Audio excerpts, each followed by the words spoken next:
ئێوارە باش بینەر و گوهدارێن بەڕێز ئێن ئێوارە بادنان ئەف دەمە هەمی دەمێنوە خێر و خۆشی بن بینەر و گوهدارێن بەڕێزێن ئێوارە بادینان وەکو هینێن بەڕێز زانم و ئێوارە بادینان ڕۆژانێتی تە پێشکەشکردن میوانێکی لە ستودیۆ ئامادەت کرد بووەکی گفتوگووەک بێتەکردن و ئەو گفتوگووە یاگرێدای بیتن زانین و زانیاری و کارێ میوانێ مەیە ڕۆژێ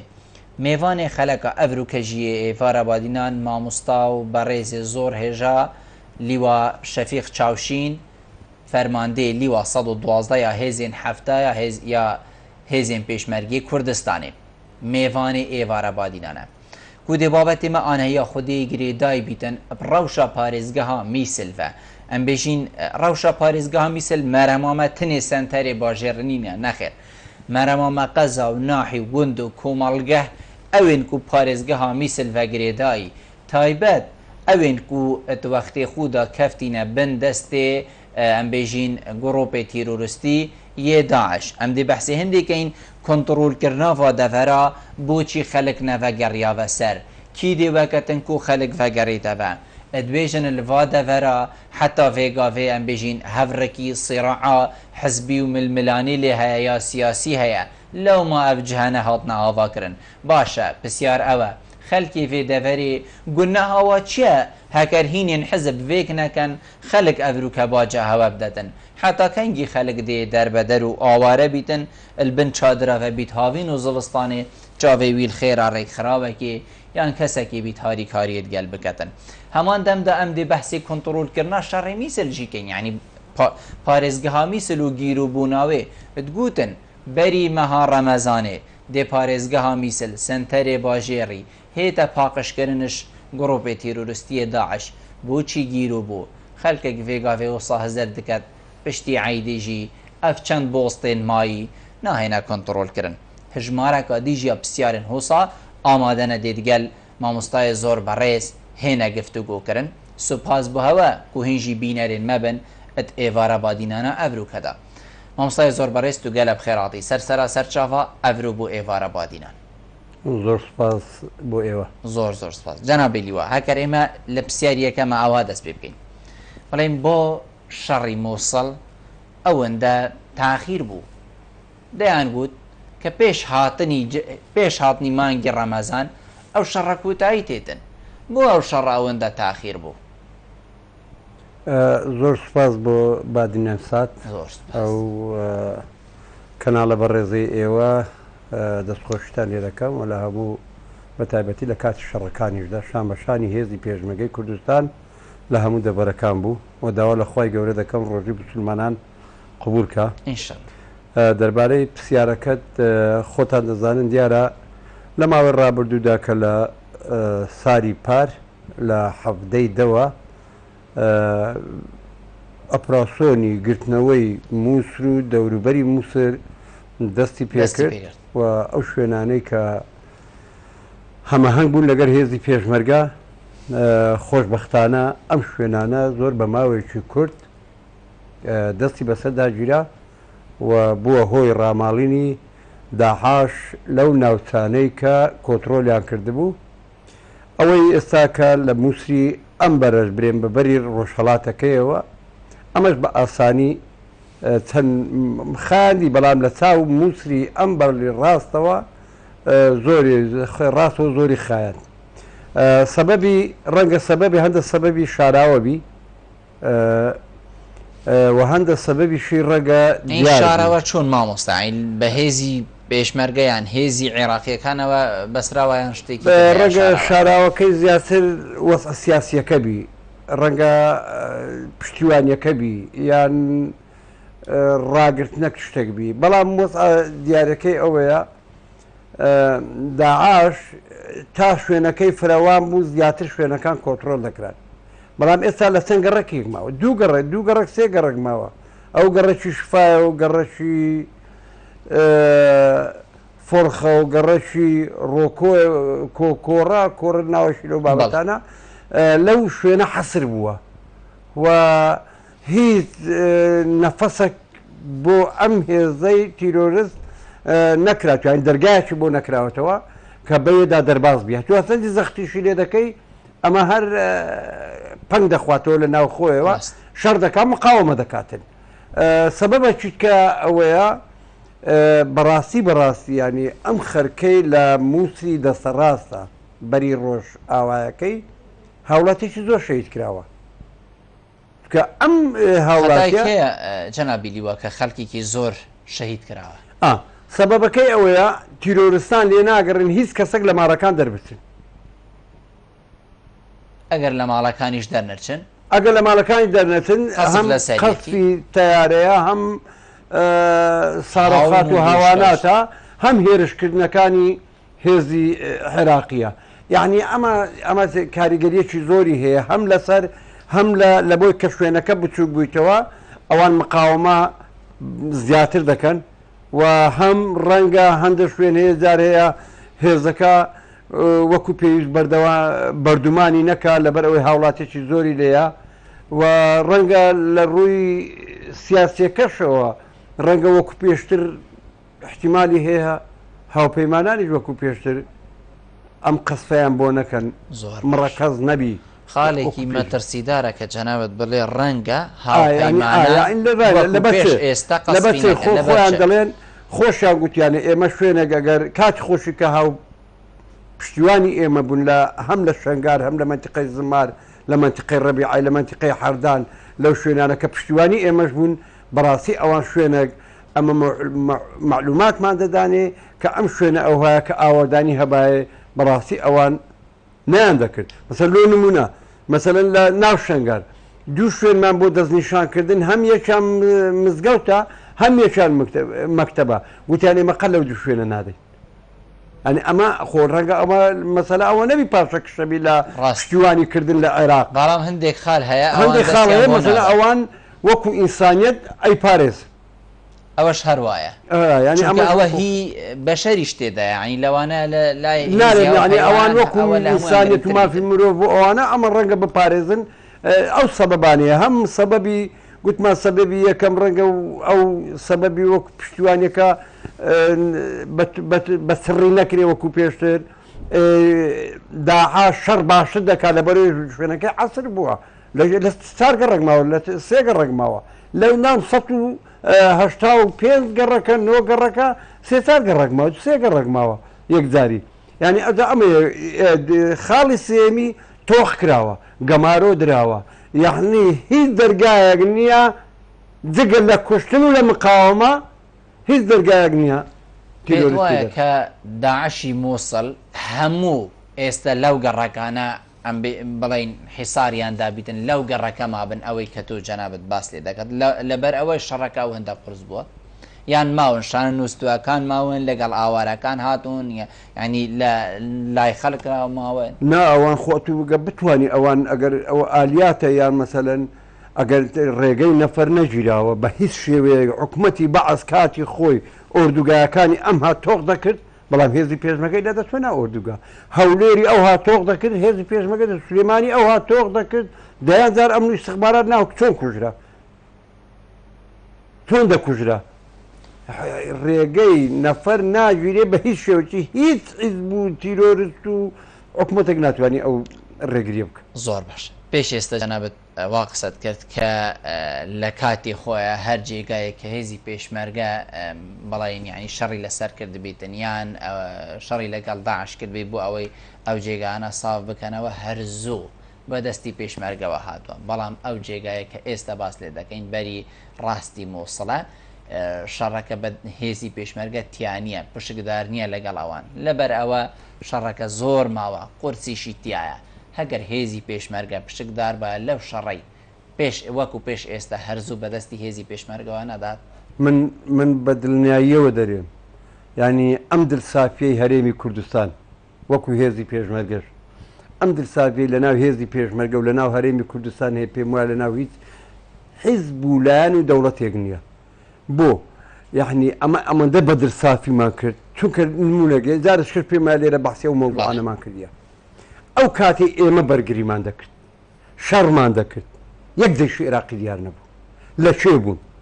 ئێمە ڕەبی ئامانگرد دەیشی عێراقی لە کوێ بوو ئێمە زمارمانگرد دەیشی عێراقی لە کوێ بوو ئێمە سەدی مووسە گیرا دەیشی عێراقی لە کوێ بوو ئەوە ئاچی مووسە گیرا دەیش عێراقی لەکوێ بوو چای زەرچک هێزی پێشمەرگەی کوردستان گرتی دەیش عێراقی لەکوێ بوو عەسەر شام هێزی پێشمەرگە گرتی وانێ ئێمە شارەزانانی حەقمان لە مەحوەرەکانی کەرکووک گوێڕ و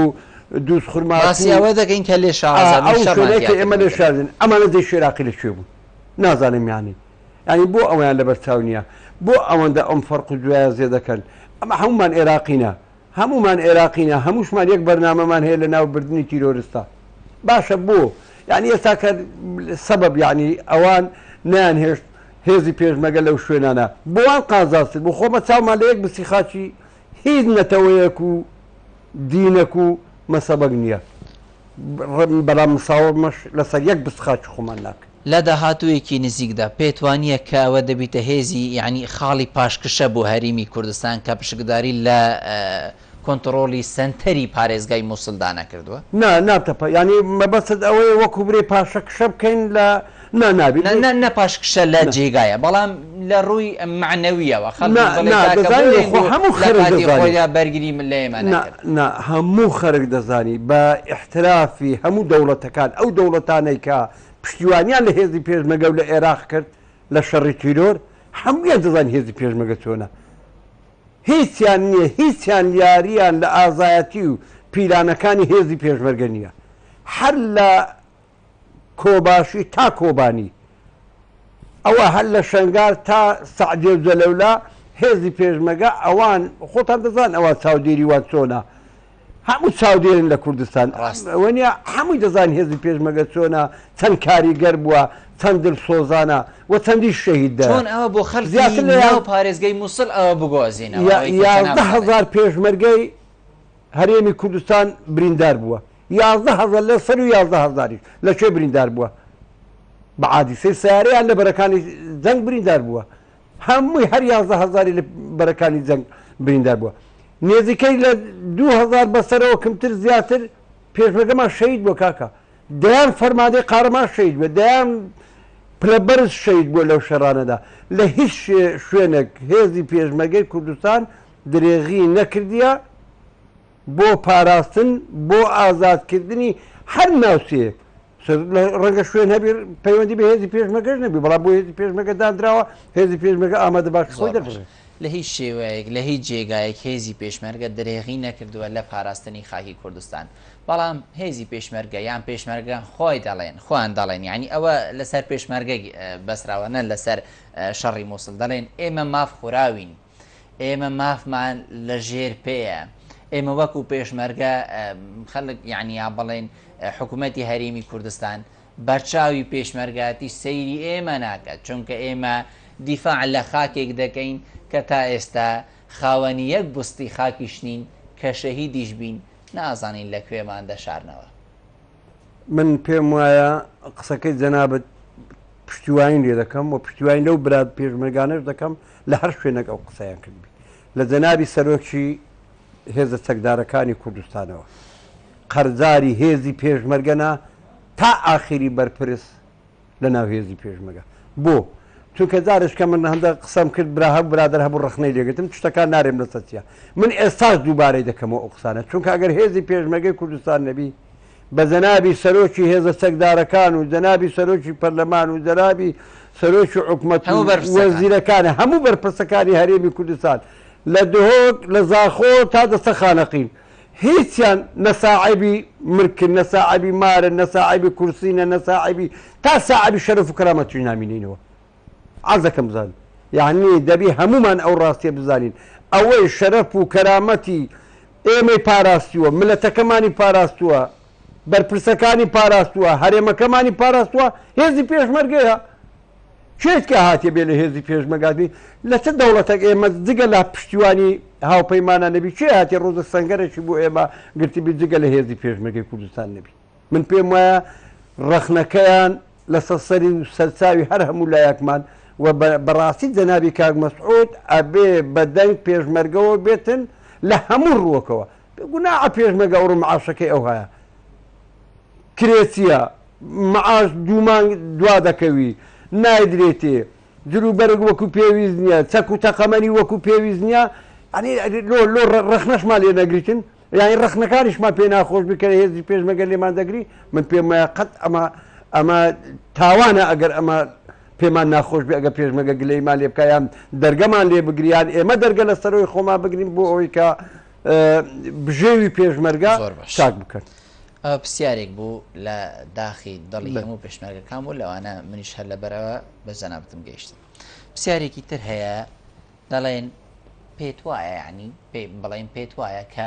مانگی ڕەمەزان تەواو بیتن پارێزگای مووسڵیش لەگەڵ مانگی ڕەمەزان لە جژنە ببێت بە دوو جژن خەڵک دوو جژنە بکات جژنێک بوو ئەوە بیتن کە ڕەمەزان تەواو و جژنی ڕەمەزان هات جژنی دومیش ئەوە بیتن کە داعش لە عێراق شکستی یەکسەری هێنا شکستی 100% هێنا ئەویش بە کۆنتڕۆلکردنەوەی تەواوی پارێزگای مووسڵبی. من پێم وایە هەردوو لامان ئیسلامین حقا شەڕەکەی ئەو مانگە نەکەین ئەو جژنەیە چۆن ینی بەخوێن دوو جژنە بیتن بۆ خەڵک دوو جژنەبی جژنێک جژنی ڕەمەزانە ئەدی ئەو خەرکە لەوێ دەکوژرێ ئەخەم پێت دەرێم ئەم گەڕەکانە ئاوەدانە یەک کەسی لێ دەرنەچووە هەموو ێستا لە مار و حاڵی خۆیانن بەڵام هەمووی لە ژێر زەمینانن هەمووی دەکوژرێتن قەت بڕوا ناکەم ئەوەیە کە لە مانگی ڕەمەزان کۆتایی بێ زۆری کەس ئەوەی ئێمە چکە معلوماتمان هەیە زیاتریش دەخانێ نەک لە مانگی ڕەمەزان بۆ ئەوەندە خایان یعنی ئیشەکە لەناو ئەو جێگایانە زۆر قورسا ڕێگان نییە ئەمە پێمانتیکاتی گۆڕاون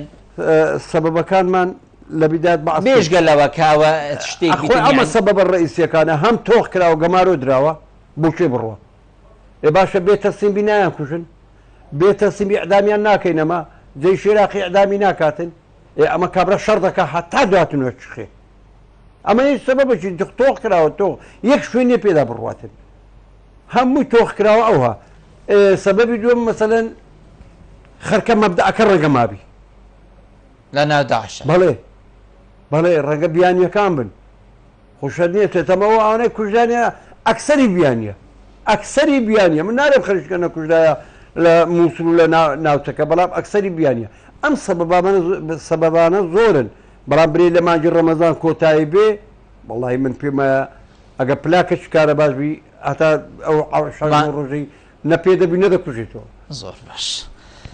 هەندێک جێگا هەن کە پێش ساڵێک و زیاتریش کۆنتڕۆلیان کردووە نمونە وەکو شنگال وەکو سنوون تاڕادەیەکی زۆر ینی ئەویش ینی جێگە هەبوو کە خاپۆریان کرد ینی لە کاتی خۆیان بۆ تا ئێستا خەڵک نەگەڕایتەوە ئاوادانی نییە ئیمناهی نییە خەڵک دەڵێ سیراعاتی سیاسی لەوێ هەیە هی عسکەری لەوێ هەیە ینی بۆ ئەو جێگانە تا ئێستا ئاوادانی و گەڕانەوەی خەڵک بۆ سەرزێدی خۆیان ئەوەندە ینی بەڵی ئایان هەر نییە. وڵی من ئەوەی کە فترێکی زۆر لە شنگار بوویمە لە سنوونیە بوویمە لە منتیقی حەردا بوویمە لە زمار بارەگامان لە زمار بووە ئەو منتیقانە هەموو بز بە بشارەزاینە لە ناویدا سوڕێنەوە خەرکە گەڕایتەوە برێ هەر کەس نەگەڕات لە سنوونی تاڕادەیە گەڕایتەوە بەڵام لە شنگار با لە شنگاریش خەر گەڕایتەوە بەڵام لە سەد گەڕایتەوە کەم ئەوهانیە برێ بەو نەوەی بەڵام دووسێ سەبەب هەیە ینی ئەمە هەر سەبەبەکی نەکەینە سراعی سیاسی ینی هەر ینی سەبەبەکان زۆرن مەسەن سەبەبی یەکەم ئەوەیە نە ئاو هەیە نەکارەبە ئەمە لەوە لەبەر سیراعی سیاسی ئەمە لە سەد نا هیچ چکە هیچ شتێک لە سەد نییە ینی بەشێک لە بە ئەوەیە بەشێک ماڵەکەی کاول بووە و تێکچووە پارە نییە ماڵەکەی دروستکاتەوە پارەی نییە و ماڵەکەی دروست کاتەوە ئەمە بەشەکەیت کە سراعی سیاسی شەیە لەو ناوچە ینی سراع ئەساسیەکە چۆنە هێزێکی ڕۆژ هاتیە سەنگەرێکی لەوێ لێدایە و گرتیتی یا پەژە و هەپەشە لە لایەش کە سەنگەرێکیان لێدایە گرتیانە لە لایەشکە داحاش ئەو ناوچانەیەکە لە دەست داعاش ڕزگاکەوە بەو دواییانە ئەمە حەچی شعبی گرتیتی یعنی خاچی کوردستانە ئەو ئۆردوگایانەی ڕێگە پرسیارتەبی دوایە لەسەر ئۆردوگایانە ئەوانە ئەمانە هەمووی سەبەبن بەڵام من پێم وایە دەستی هیچ کەسش نەگیرایە ئەگەر بچی لەوێ مزگەوتێک بکە مەکتەبێک بکە جادە ببا خاریلۆ خەرک چاکاتەوە پارە بدا بە خەرک دەستی کەس نەگیرایە ئەگەر لە خۆی نەچیتن نەکو دەستی کەس بەیانی وەرە تو بڕۆ بە تڕێ لە تشتی بە زانە کە زەرێ مارە لەکوێیە بەیانی بڕۆ دەگەل لا بەدیو خوێ بێ خەبری ئەمن مەکتەبەکی ئەو مەکتەبە سارۆخی پێکەتێ تێکتووە تەقاندرایتەوە لە سنوونێ دروست دەکەم بزانە کەس پێ دەرەوە هەموو دەستخۆشی لێ دەکەن بەڵام ئەوە هەمووی دەبووە حکوومەتی هەریمی کوردستان هەمانگی لەگەڵ حکوومەتی عێراق ئەو شتا بکە ینی هێزی ڕۆژ چی بکە لەو جێک یان هەبەکە یان یەپەکە چی بکە لەو جێگان چۆن ئاوادانی بکرێت لە کاتی خۆ ئەوانە ینی پشتیوانی لە ئێمە کرد کە لە ئێمە کرد تا ڕادەیەک زۆر باشی بوو ینی لەبەر ئەوە کە داعشیان تێکشکاند و ڕێگەی خۆشکرەوە بوو ئەوەی کە خەڵکی لە ناو دەستی داعش ینی ڕاقەتە کاکە تاکو ئێساکە ئەمە لە بیدایەت وەم گوت ئەمە خۆش باوەڕین لەگەر هەموو هەر یەکە مەرحەبایەکمان بکە لەبەر ئەوەی ئەوەندەمان لە شێستویەکەوە تاکو ئێستاکە ئەوەندەمان تار و سوورو دیتە ئەوەندەمان ماروێرایی دیتە چمیامان لێدرایە مارمان تەخت کرایە گوندەکانمان وێران کرایە نەعی و قەزا هەبوو وێران کرا لەسەر لە شۆڕشی کورد هەرچی مەرحەبامان بکە ئەمە بەپیل مەرحەبایەکەوە دەچین تاکوی عێراق ئیشی بە ئێمە بوو هێزەکەی ڕێک نەخست بووە جەیشی تەشکیل نەکرد بووە ئەو هەموو چەک و ئەسلحە و دەبابە و هەمانجی هێشت هەمووی بەجێ تەسلیمی داعاشی کرد داعاشاتە سەر ئێمە شەڕی ئێمەی پێدەکرد ئەو لە هیچ جێ وجودی نەبوو ئێستا هێزەکەی بە قووەت بووە تەدریبی پێکردیا پڕی چەک و تەقەمەنی کردیتەوە ئەنواع سارێ هەیە تارەی نازانم ئێف-16 چییە هەیتی ئێستا ئیشی بە ئێمە نیە هیچ ئیشی بە ئێمە نیە ڕەنگە کێشەشمان لۆ دروست کاتێت ئێستا ئەمە زۆرمان پێخۆش بوو من ڕەگە لە زۆر کۆبنەوانی برادران بەعسیان کردوی مەحوەرەکان زۆرمان پێخۆش بوو لەسەر دەستی ئێمە ئەو ئۆردوگایانەی ئێزدی ڕەسەن کوردی ڕەسەن خۆمان بەدەستی خۆمان بماگرت پێ ئەگە هەزارە شەیدیشمان لە پێناوی بدابێ ئەگەر ڕێگەمان پێ نەدرایە لۆمە هێزمان نییە ئەدیارە هێزەی منە بۆ ئەو ناوچانی هەموو ڕزگار کرد ینی ئەوە ینی خەرک زۆر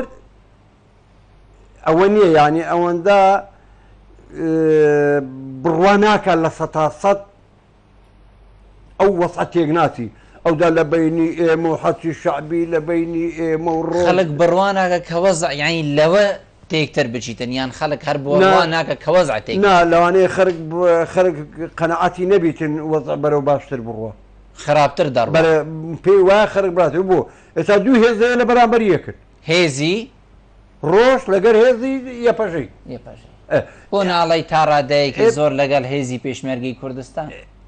لەگەر ئێمە لۆ ئێمەش لە بەرامبەری ئەدێسا و حەچی شعبیە و ناوچانەی گرتی ئەمە تعدانیە لە هەرێمی کوردستان دەکرێت ئەمە تعدانیە لە هێزی پێشمەرگە دەکرێت بە ئیتیفاق حەشدی شعبی نەهاتوونە بۆ ئەو جێگانە بە ئیتیفاق نەبووە ئەو جێگانە چونکە دەرسیار لە حەشدی شعبی بکەیت دەڵێ کاکەوە ئیتیفاقمانەیە ئیتیفاقێکمان هەیە ئێمە لەسەر ئەو ئیتیفاقە هاتووی ناو جێگانەمان کۆنتڕۆڵ کرد وڵی ئەمە گەر ئیتیفاقی شەبیێنە ئەمان لە کۆبنۆک بێ ئێمە گوتراوە نا ئاگادارین هەگەر ئیتیفاق نەبی یعنی هێزی پێشمەرگی هەریمی کوردستان حکومەتی هەریمی کوردستان هەڵویستێک و ڕۆن و ئاشکرا نابیتن لەسەر ئەو جێگانە بەتاکرد دەبا ئەوە هەم حکومەتی هەرێم هەم سەرۆکایەتی هەرێم دەبایە بەڕاستی ڕوونکردنەوەیەک بدا لەسەر ئەو ئۆردوگایانەی کە لە ناوچەی شنگار نیان هێزی پێشمەرگا ڕزگاری بکاتەوە خستیانەوە بەردەستی عاچی شعبی زۆر باش خەڵک وا فکر دەکات کە دوای کۆتایی هاتنی داعش هەریمی کوردستان لەبەر شەڕێکی تری گەورەتر لە داعش دەبیتن ئەویش لە گەڵ حەشدی شعبیە جەنابەت وەکو لیوایەک وەکو پێشمەرگەیەکی دێرینی هەریمی کوردستان خەباتکەرێک ئەوە چەند ڕاستە وڵی ئەمە ساترەکمان بۆ لێدرایە بەڵام ساتراکەی ئەینشتی گەورە نییە کە بڵێ وڵی کاکە تۆ لەو ساتران ناهی خواوە جیرانی وەکو ماڵی دراوسیەکەت نییە ئەمن پێمە ئەو ساترە لێدرا نە بە کەیفمە لێدرا نە بە کەیفی حکوومەتی عێراقی لێ ئەو قەنەعەت خۆمە بە کەیفی کێ لێدراوە من پێم ئەمە ئیتفاقێکی هاوپەیمانیە عێراقیە هەرێمیە کراوە کەس ناتوانی ئەمە زۆرمان لەوەی گەورەتر دیت و نەشترسین ئەمە گوتمان لە بیدایەتەوە ئەم هەرێمەی ئێمە ئەم جوولانە و ڕزگاری خوازەی ملەتی ئێمە وا دروست بووە چاوی لە یەک بستی خاچی هیچ شوێنەک نییە بەڵام لەسەر یەک بستی خاچی هەرێمی کوردستانیش مقاومە دەکا مساومە دەکات لە پشت ساتراکە ئەو جێگانەکە هەری کوردی نیە ئەو جێگانە شوێن هەیە با ئێستا کوردیە لە ناودەستی حەشدی شعبیە چۆن ئێستاوا فکر نەکەین کە ئێمە وەکو هەریمی کوردستان شەڕێکی تر چاوەڕمان ئەم پێ دەرم ئەرێم بە تاکید ئەگەر هەر لێمان بگرێن بەس ئێمە و ئەوان بین بە تاکید ئەمە شەڕ دیگە مەسەڵەن ئێستا هەر لە مەنتیقەی بارزانکە و قومەرقامچی و خزمانی شەبەک مجموعە گوندەشان کەوتیتە ناو حەشی شعبی ڕاست ئەو دیوی ساتری مجموعە گوندەشان کەوتە ناو مەسەڵەن کابرایەکە مەسەڵەن عەردی هەیە 20 دۆرمە 50 دۆرمە عەردی هەیە لەو 50 دۆرمە عەردەی مەسەڵەن ئەمەندە نیوەی کەتە ئەو دیوی ساتری نیوەی کەتە ئەو دیوی کابرا چی بکاتن بە تاکید ئەمە کێشە ئەمانە هەموو کێشەیە لە دوار ڕۆژ یعنی من جارێک کەس باسم کرد برای خۆشەویست ڕەنگە ئێستا برینەکان کێشەکان و برینەکان زۆر وازوع و دیار نەبن بەڵام لە دوای کۆتایی کە داعا لە ناوچەکە نما من پێم وایە هەینێ ئەم کێشانە سەر هەڵدەداتەوە زۆر باشە ئەگەر ئەو کێشانە سەر هەڵ نەداتەوە ئەگەر یعنی خوا نەخواستە ینی شەڕێکی تر لە هەریمی کوردستان دروست نەبیدن دەبی هەریمی کوردستان چی بکاتن لەگەڵ حەشدی شعبی لەگەڵ حکوومەتی عێراقا بە هەماهەنگی لەگەڵ هاوپەیمانانە بۆ ئەوەی شەڕێک دروست نەبی خەڵکی هەریمی کوردستان یعنی هەموو فەقیر و هەژارە چۆن دواتر یعنی لە شەڕی داعش تەوا بوو شەڕێکی تر لەبەر دەرگابیدن چی بکەین ئێمە هەریمی کوردستان چی بکەن هێزی پێشمەرگە وەزارەتی پێشمەرگە چی بکەن لەگەڵ حەشدی شعبی کە جیرانی باش بین لەگەڵ یەکترە من پێم وایە هیچ شەڕێک لە مەسلحەتی کەسدا نیە شەڕ ماروێرانیە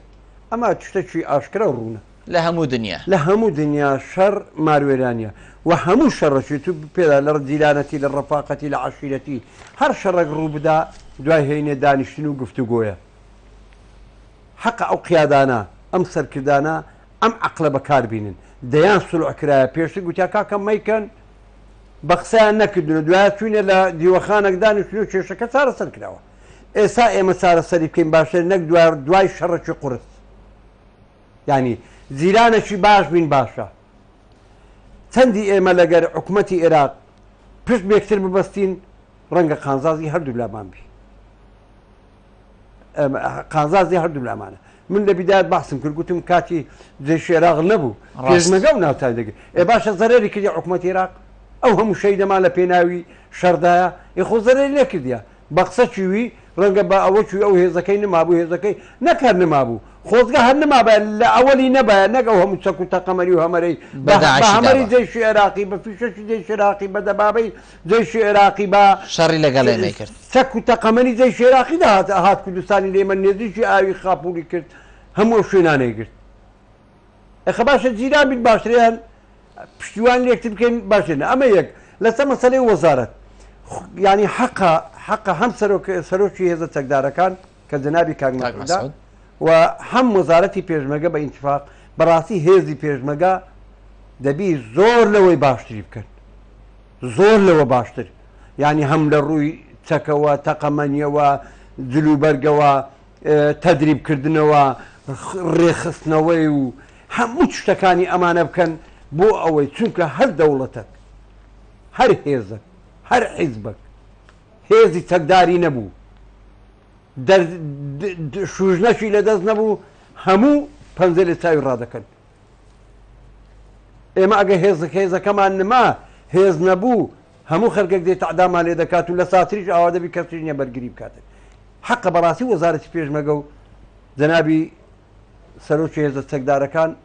بەڕاستی ئەم هێزەیە توکمە بکەن بیکەنە هێزەکی نیشتیمانی بۆ دیفاع لە نیشتیمان چۆن دەبیت بە هێزێکی نیشتیمانی هەگەر ئێستا لە ساتری جەنابیت و لە لیوای جەنابیت و ئەوەندە چەک پێ نەدرێ کرا لیوای برادێکی تر چەک پێ بدرێ ینی هەر دەڵێن هێزی کوردستانی هێزی پێشمەرگە هەریمی کوردستان دەبینی لیوایەک هەیە ئەوەندە چەک و تەقەمەنی هەیە دەڵێ کاکەەوە وڵاتێک وێران دەکاتن لیوایەکی تریش هەیە تا ئێستا هەر بە کلاشینکۆفە هەر بە دەبابە هەری شتا شتانە نییە یعنی شتی زۆر کۆن و کلاسیکیان پێەیە چۆن ئەو هێزە دروست دەکرێت ئەوە خەون نییە زای چۆن یانی دەزانی خۆ قسەکەی تو زۆر ماقولە زۆر جوانە بەڵام ئەمە تا ساعبی ئەو عقلێتە بین وەس ئەمە خاتر دەبی ئێ باشە ئەمە هەر عقل لە باشە شەڕی داعش هەمووی هات و ڕووی یعنی هەمووی تەواویش بوو هەمووی سەرکەوت نێزی پێشمەرگە چۆن ئەو عقلە تا ئێستا نەگۆڕا من پێ دەرێم هەر عقل لە خەسارە کات عقلمانی شی نەکردی خەسارەتمان کردی لێرە بەدووە بە عقلمانی ئیش بکاتن ئەم هێزە نیشتیمانیە دروستکەین باز لە هەندە عقلەتی کۆم بینین جیاوازی کە بووە لەگە پێشتر مەسە پێشتر خەرک زۆر بە شانازیە و دەتاتە سەد شاشەی تەلەڤیزۆنی باسی شەڕی ناوە خۆی دەکرد لەو قۆپەی حەمەداغم کرد و کراو قاسمم گرت و فرانم ئەوە دەم کوشت و ئەوە دەمەوالێ کرد و ئەو دەگۆدەیشی تورکی هات ئەو دە پێشمەگەم لە فران حیزبی کوشت و ئەو دیگە ئێستا هەموو شەرمە لەس دەکەین و بچینە سو شاشەی تەلەڤیزۆن باسی شەڕی ناوە خۆ بکەین هەر خۆمان بە شەرمەزاری ملەتەکەمان دەزاری ئەمە گۆڕانکاری زۆر ڕوویدایە برێ مەڵای بەڵام هیچ شتێک لە 100% نییە هیچ شتێک لە 100% نییە یعنی برێ مەڵای لە 100% چاکمان کە بەڵام زۆریش چاکرێ 15-16 لیوە یەکتری گرتیتەوە هیچ جیاوازێک نێ ناو لیوەیەنە هەمووی بەیەکەوە ئەوانەی یەکتریان نەگرتووە وەزعیان چۆنە ئەوانەی کە ئەو لیوانە یعنی نەبوونەتەوەی بەتەکید هەرێمی دروست نەبیتن چۆن وەزعیان چۆنە ئێستا لە ڕووی چەکەوە لە ڕووی جلوبەرگەوە مەبەست ئەو هێزانەی نەتوانێ ناوەزار بەڵێ بەتاکی یعنی دوو ڕووی هەیە تاکو تووشی شەڕی داعش نەبووین بەڕاستی ئەوان یان لەو پەڕی باشیدا بوو هێزی سەر بە وەزارەتی پێشمەرگە هەشتا و عەفتا وەزعیان باش نەبوو بەڵام ئێستا هەشتا و عەفتا وەکو خۆی ماوەتەوە وەکو پێش شەڕی داعش وەکو پێش شەڕی داعشە بەڵام ئەمان بەڕاستی هەم وەکو پێشانین پێش نەکەوتون ئەوانە بەڵێ ئەوانە پێش نەکەوتون پێش نەکەوتون خراتر بووینە لە کاتی پێش بڵێ زۆر باش لە ڕووی نەسریەکانیەوە لە ڕووی ئەرزاقیانەوە لە ڕووی لە جێدانانیانەوە لە ڕووی جلوبەرجیانەوە هاتە لە جێدانانی شەن بۆ ناکەن بۆ هێزەکانیان زۆر باش مامۆستا ناو بڕێکمان هەیە دواتر تەمامەتی ئێوارەی بادنان دەکەین پشتی ناو بڕێ تمامی ئێوارە بادینانە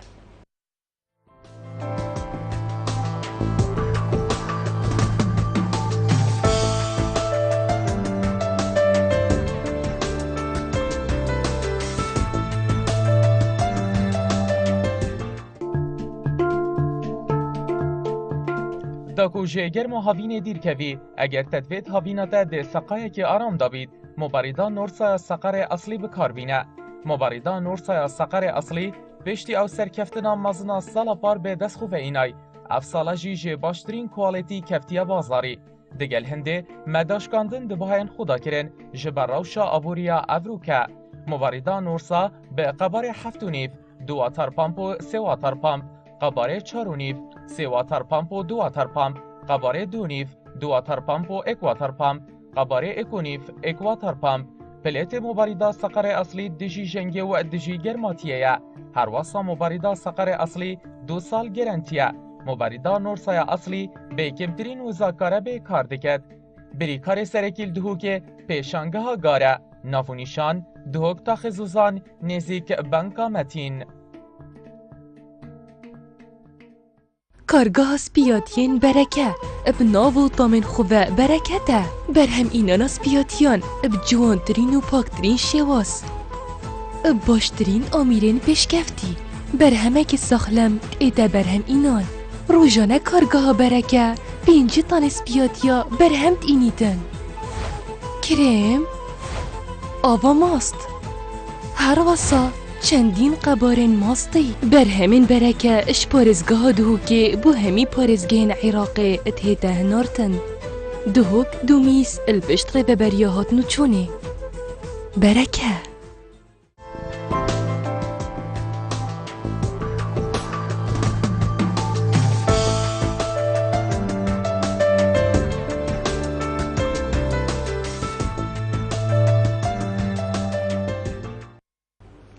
تمامی ئێوارە بادینانە جەنابی لیوە ئەو جێگانەی کە پێش ئێستا هێزی پێشمەرگە دەستیان بەسەرگرت و ئەو جێگانە ینی کۆنتڕۆلکردانەوە ئەرگی کێ بوو ئەرگی هێزی پێشمەرگە بوو کە ئەو جێگانە کۆنتڕۆل بکرێتەوە یان ئەرگی حەشدی شعبی بوو ئەو جێگانە کۆنتڕۆل بکرێتەوە لەوانە ئێستا دەڵێ یان بڵێ غەدر لە ئێمە کردەوە ئەو جێگانە دەبی ئێمە گرتومان بیتن لەوانە لەبەر ئەوە ئێستا ئەوەندە پێشڕەوی دەکاتن و لە هەمان کاتدا کێ ئەو جێگانە ئێستا دەپارێزیتن ئەریان لە مەڵی خۆی گرتووە مەبەستت ئەو شوێنانەی کە پێش ئێستا ینی مەبەست ئەمەی کە پێش ئێستا پێش ئۆپراسۆنی یان ئەمەی ئێستا کە حەسی شعبی دەیگری ئەوەی ئێستا و ئەوەی پێش ئێستا کە کۆنتترۆلیان کردوتەوە ئەو جێگانە ئەمە ئەوەی پێشتر گوتمان ئەمە هەر شوێنێک لە عێراق لە کوردستانیش پێویستی بە هێزی پێشمەرگەی کوردستان بی هێزی پێشمەرگەی کوردستان لەوێ ئامادەیە ئەوە ئەرگی هێزی پێشمەرگە ئەمە ئەرچی هێزی پێشمەرگەیە ئەرچی هێزی پێشمەرگە ئەرچی شەڕکردنە و پاراستنە دیفاعکردنە لە خاچ خۆی ئەمە خۆ هەر تێستا گوتمان عێراقینە کوردستانی عێراقین ئەمە دەرێ وڵا کوردستانی مەسەلەن ئەڵمانیان نەخێر ئەڵێ کوردستانی ئەمریکا ئەڵێ کوردستانی عێراقی ڕاست لە چێن دەرپێویستی بە هێزی پێشمەرگەی ئینتیفاقی سیاسی هەم لە هەرێم هەم لە حکومەتی فیدرال بکرێ هێزی پێشمەرگە لەوێ ئامادەیە کێ ئەو جێگانە دەپارێزیتن ئێستا ئەم شوێنانەی ئێمە ئیدارەی دەکەیتمە خۆمان ئیداری هەرێمی کوردستان ئیدارەیەداتن وی دیفاعش هێزی پێشمەرگە دەیکە بۆ ئاوادان ناکرێتەوە ئەو جێگانە هەرێمی کوردستان ئاوادان ناکرێتەوە جەنابە دەڵێ هەر کەسێک بێتن بە ئاوادان بکرێتەوە حکومەتی هەرێمی کوردستان ڕێگە بە کەسێک دەدات کە بێتن ئەو جێگانە ئەم بڵین ئیدارە بکرێتەوە یان مەکتەبێک دروستکە یان مزگەوتێک دروستکە یان جێگایەک دروستکە کاکە ئێستا بالێکی جیاکەینەوە مەسەن ئێستا زمار فەرقی لەگە شەنگار و سنوونی بۆ شەنگار بەس هێزی پێشمەرگەی لێە بەڵام سنوون و شەنگار زمار بەس هێزی پێشمەرگەی لێ بەڵام شەنگار و سنوونێ هێزی ئەم هێزانە لە بەرامبەری یەکن نەکوێتە بڕۆ زمار ئاوەدانە دووکان بازار مەحمەد ئەوی پێشتر چۆن ئیشی کردووە تەنا ئەو خانێک کە تەقاندرایتەوە خاوەنەکەی ئەگە دەسەڵاتی هەبی ئیمکانێتی هەبی چای کردیتەوە ئەویت کە پێیان نەکرێتەوە ئەگەنا بازار ئێستا بڕۆ لە بەنزیخانە بازار نازانم چی ئەوانە هەموو لە زمان ئەرگی حکومەتی هەرێمی کوردستانە یان ئەرگی حکومەتی عێراقە کە شنگال سنوونێ زمار باشیقە هەموو جێگایەک ئاوادان بگرێتەوە من دوور ڕووی هەیە ئەو ڕوەشیان ئەوەیە کە ئەو ناوچە دابڕا هەندێک بە ئەوان بە ناوچە دابڕاوی دەزانن ڕاست بە ناوچە نازانم کێشە لەسەری دەزانێت ماری خۆمانە کێشە لە ناو مارەکە ئێمە دروست کردیە باشە شەنگار بۆ عێراقا سنوونێ بۆ مەسەرەن لەسەر کێشەی لەسەبی سەبە باخە کێشەی چی لەسەبی لەسەر چ لەسەر چه ئاساسێک کام خەریتە ئەم خەریتانە بینن ئەگەر ڕۆژێک لە ڕۆژە لە خەریتەکە هیچ کێشەکەی برین ئەوە سەر بە عێراقیانەوە سەر بە هەرێمی کوردستانە بینی ئێمە و ئەوانیا کردووە ناوچە کێشە لەسەرەکان بڕۆ هەر لە منتیقەی سەعدیە و زەلەلاو دێ دەونە ئەمانە هەمووی ئەرچی هێزی هەرچی حکومەتی هەرێمی کوردستانە خزمەتی ئەم وڵاتە و خاچ کوردستان کاتن بە گوێرەی ئیمکانیت بەڵام ئەگە تو بدێ حکومەت لەولایە سەرچاوەکەیە ئاوەکەی لێگرتینەوە بە قەترەش نامانداتێ حکومەتی عێراقی بەڵێ حکومەتی عێراقی ئەمە لەولایە ئەمە تون گرتیتی لەولایە ناوچەکەشمان هێزەکەی تەسلیمی دەست داعاش کرد داعاشاتە سەرمان چێ دەری وێران نەکە هەتا چێ دەرنەهات ئەوە بڕۆ منتقانی هەموو منتقی گوێ ڕوو نازانم دی منتقی کاکەیەکان پێ دێ شەبک دی فەلەکان دێ نازان دێ حتا ئەو منتقانە هەموو وێران کرا هەموو چێ وێرانی کرد داعاش وێرانی کرد بە چ وێرانی کرد بە چەک و ئەستاعی عێراقی عێراق لەولایە بوزەکەی لێبڕین لەولایە هێزەکەشی تەسلیمی دەست داعاشی کرد داعاش شاتە سەرمانەوە وێرانی کرد من نەکو ئەرچی هەیە ئەرچی حکومەتی هەرێمی کوردستانە ئەو ناوچەی کوردستان ئاوادان بکات زۆر باش دوای داعش ئەرگی حکومەتی هەرێمی کوردستان چەند قرس دەبیتەوە هەر بایەکشت بەڵێن یعنی لەسەر ئەوەی کە خەڵک فکری ئەوە نەکات چۆن تۆڵە دەستێنتەوە لەکێ لە دراوسەکەی لە هاوڕێەکەی لە خزم و کەس و کار و لە عەربی ئەو گەڕەکە لە کوردی ئەو گەڕەکەی تر یعنی ئەرگی حکومەتی هەرێمی کوردستان قورستر نابی کە لە کاتی داعشە بەڵام با پرسیارێکی یەکەمت کرد ئەو پرسیارێک کە برێن ئەو شوێنانەیە کە ئیدارەکە ئەوەی کە ئێستا حەجی شعبیتە ئەوە بەرزکە نەدا ئەوەمان ڕوون نەکردەوە دیارە لەو ماوەی ڕابردوو کە ئەوەی ئێمە تێگەشت بووین حکومەتی عێراق ئەرچی هێزی پێشمەرگە بووە کە ئەمە ئەو ناوچانە بگرین کە ناوچەی کوردستانیە و ملەتی ئێمەنە خوشک و برای ئەزیدەکان هەمووی ئێستا ئاوارەی هەریمی کوردستان ئەوەی کە ئاوار کاکە ئێستا خەرک بالێ چکەینەوە ئەم شوێنانەی شنگار و سنوون بەشێکی ئاوارەی سووریا و هەریمی کوردستان بووە بەشەکەیت کە هەموو گیراوە هەموو دروستایی بەڵێ ئەم شوێنانەی تلقەسەر تلبەنا تلعزێ سیپا خدر پێدا دەڕۆی کۆچۆ نازانم کوێ دەر ئەمانە هەمووی خەرچی ئێمە تێدا بووە داعاش هەمووی گرتووە هەمووی هەندێک دەرێن نازانم کێوەیان بردەوە یعنی ئەوە هیچ ڕۆن نییە لە هەر بە قسەیە لە فرانزێ و لە مووسوا مووسر کۆتایی هات شش کەس خوشکبرای زیەکانمان نەدیتێت تا ئێستا هەموو کاتێکیش دەیان گوت مووسر ئەمە ئەرچی هێژی پێزمەگە بووە بەڵام بەپێی ئەو معلوماتانی ئێمە هەمە بەبێ ئەو بیرکردنەوە ئێمە کە بیری لێ دەکەینەوە پێناچی حکوومەتی عێراق ڕێگەی بە ئێمە دابی ئەم شوێنانە بگرینەوە هیچ مناقشەی لەسەر نییە ڕێگایان پێ نەدەن ئەگەر ڕێگایان پێ بدابانایە هێزی پێشمەرگە بتوانانی بە 1300 کیلۆمەتر دیفاع لە خاچ کوردستانەکە دەیتوانی چار ئۆردوگای خوشکبرای ئێزەکانمان ڕزگار بکە و هاتن ئەو شوێنانیان هەموو کرد ئێستا خەرق ڕەنگە و ڕاستێ نەزایتن ئێمە ئەو دادەی کە گیراوە لە تەلەحفەر بۆ شنگار کاچ خۆی لە ڕۆژئاوای تەلەحفەرەوە هێزی پێشمەرگەی کوردستان ئەم منتیقەی بە عەردان و ئەم سیسیلە بەرزایانەی بەرامبەر بە حەیاضیە و ئەو شوێنانە هەموو گیران ئەو زادش تەوا کۆنتڕۆڵ کرا تا دەستە بابەشل و شنگار و ئەوانە لە دووری کیلۆمەترێک 500 مەترێک 1000 مەترێک هێزی پێشمەرگە سەنگەری لێدایە و بەرامبەر بەو ئۆردوگایانەی کە دژمنی تێدا بوو وەکو داعاشی تێدا بووە دوای ئەوەی ئەمە ساترانما هێزی پێشمەرگە لەو شوێنانە جێگیر بوو ئێستا دوای ئەوەی کە لە سار پاڵەوە لە هەفتەی دەوە بڕیاری ئۆپراسیۆنی گرتنەوەی مووسڵ دەستی پێکردن بە دەستی مووسڵ و منتیقەی غازر و ئەو منتیقانە ناو مووسڵ و مووسڵ ئەو بەرەگیرا ئەو بەری سەنگەڕەکەکما لە ڕۆژئاوای تەلەحفەرەوە حەچی شعبی هاتیە ئەو ئۆردوگایانەی هەموو گرت هەمووی ڕزگار کردیە نەگەوە ڕزگاری کردیە مەسەن ئەم ساترێ ئێمە لێمانداوە لە بە دووری کیلۆمەترگە بە دووری 2 کیلۆ 3 کیلۆمەتر لەو لا ئێمەشە حەچی شعبی سەنگەری لێدایە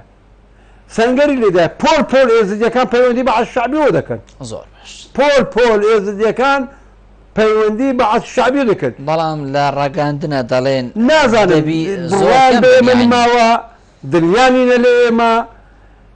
بڕوا چۆن هەبیتن تاکرد تا ئێستا ئەو جێگانە ئاوادان نەکردویتەوە مامۆستا سیراعەتی ئێستا ئێزدیەکان زیاتر لە 1000 کەس پەیوەندیان کردووە بە